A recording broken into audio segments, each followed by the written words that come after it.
what you're thinking about with regards to the neural basis of these different behavioral and emotional responses. Sure, I'd be happy to. And I should mention that these days my laboratory mainly focuses on humans. We still do some mouse work, but we, in partnership with people in psychiatry, we're doing essentially equivalent experiments in humans. So I'd be happy to elaborate there.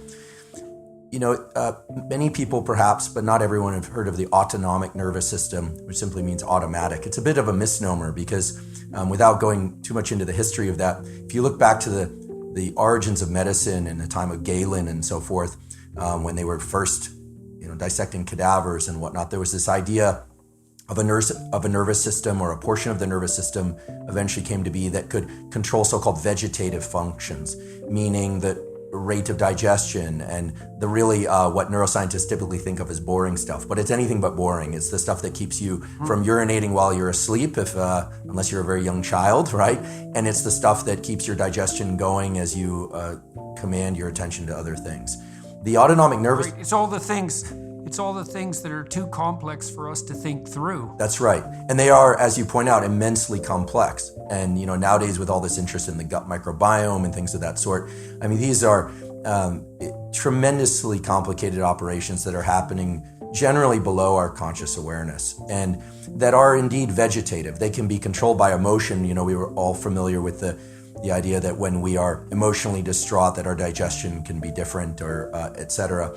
But typically, we can't control, for instance, in a conscious way, the rate of our digestion or the speed of our heartbeat in any kind of direct way. We can have a particular pattern of thought to control those. But in general, those functions were thought to be vegetative and outside of our conscious control.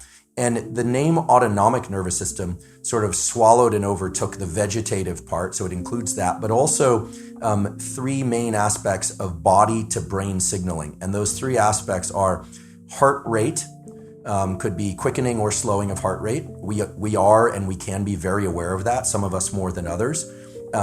Gut, and especially the chemical composition and the extent to which our gut is empty or full. So heart, stomach, and then rate of breathing and sort of depth of breathing, meaning how much air we have available to us.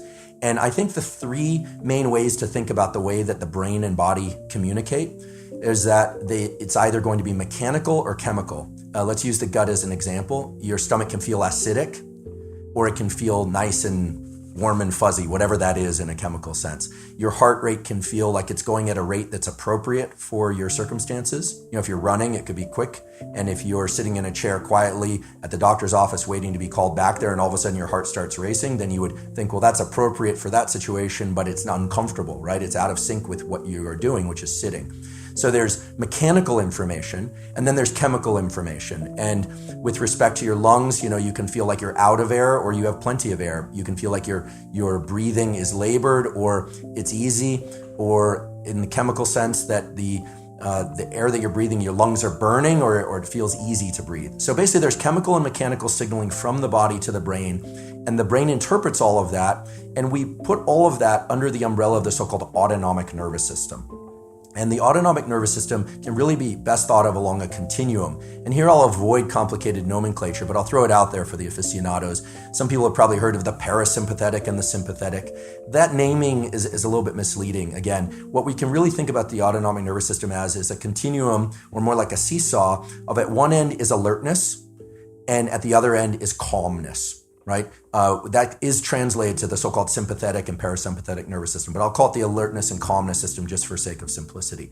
So it's sort of like a seesaw, and it has different neural circuits, and basically whether or not you feel very alert or panicked, or alert but calm, or a little bit of anxiety, that's going to depend on the balance between this alertness system and the calmness system. If you're having a full-blown panic attack, then the alertness system is, it's as if the seesaw is tilted all that way.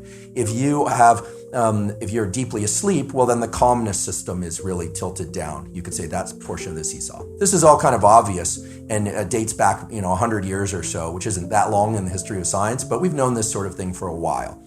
Okay, what's interesting and I think more relevant nowadays is to think about one's own interpretation of those signals and how that relates to anxiety and, as you pointed out, exploration, and then to think about where the nodes of control are. In this seesaw model that I'm putting forward, the seesaw has to include what I would call a hinge, a location in the middle in which you can voluntarily adjust the seesaw to either be more tilted toward alert or more tilted toward asleep.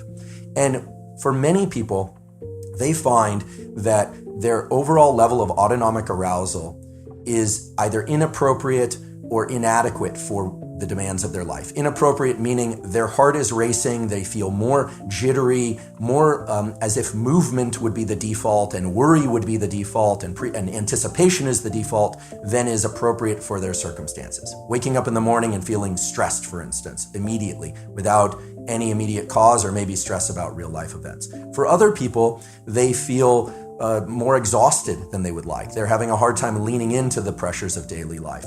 Both of those, even though they have sort of polarized phenotypes, they look very different.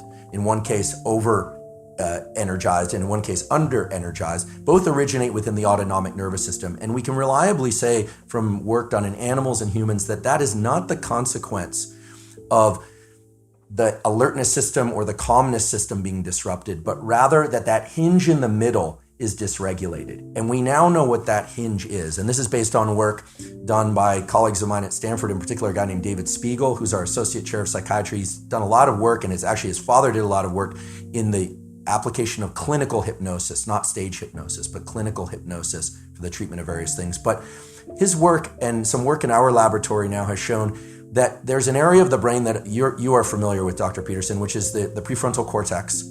And in particular, the left dorsolateral prefrontal cortex, if you really want to get down in the weeds about it, that has direct communication with two brain areas that are absolutely critical for this issue of whether or not you feel right for your circumstances, whether or not you translate that into a curiosity and exploration, or whether or not you translate it into this thing that we call anxiety.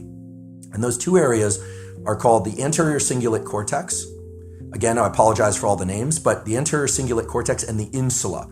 And I think if I were to make a prediction about what the buzzword is going to be in popular neuroscience in the next 5 years, it's not the amygdala, it's not the prefrontal cortex, it's the insula. The insula has a couple of different regions, but one of its primary regions, the front end, the anterior insula, is responsible for interpreting all those bodily signals. It essentially is a funnel for all those signals about breath rate, heart rate, conditions of the gut, whether or not your body feels ready to move or exhausted, etc. And that all funnels into the insula. And then also coming into the insula is information from classical areas like the amygdala, which are involved in threat detection and fear, and also emotion and memory. So the insula is really this incredible hub of information about somatic signals, about bodily signals.